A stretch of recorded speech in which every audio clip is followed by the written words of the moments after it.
Assalomu alaykum. Mani ismim Xumora, familiyam Saydamatova. Rus tili ustoziman. 10 yildan oshiq tajribaga egaman. Rus tilidan tashqari ilgari ingliz tilidan ham dars o'tganman. Shuning uchun tillar bo'yicha muvozanatlash, ya'ni bir-biriga farqini tushuntirish xususiyatiga ham egaman. IT shaharchada ishlashimdan oldin Marg'ilon shahar 1-maktabda, bundan tashqari Marg'ilondagi va Toshloq tumanidagi ko'plab o'quv markazlarida ishlaganman. Bular Lider va Star o'quv markazlarida ishlaganman.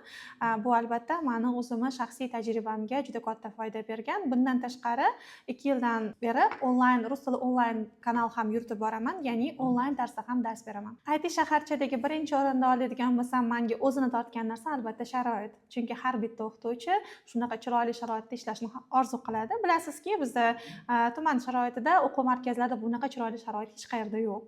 Birinchi o'rinda shu narsa o'ziga tortgan. Bu yerdagi chiroyli muhit, o'z-o'zidan jamoadoshlarim ham juda ham yaxshi ko'raman, juda ham samimiy. Bundan tashqari o'quvchilar ham bu yerga aslida bilasiz, ko'pchilikda o'rganish uchun xohish bo'ladi, lekin imkoniyat bo'lmaydi. Bu yer bepul bo'lgani uchun xohishi bor, lekin imkoniyati yo'q o'quvchilar bu yerga juda ham ko'p keladi. Ya'ni biz o'zimizga shunaqangi o'quvchilarni kashf qilamizki, ularda oldin imkoniyat bo'lmagan, ular juda katta qiziqish bilan o'qiydi bu yerda.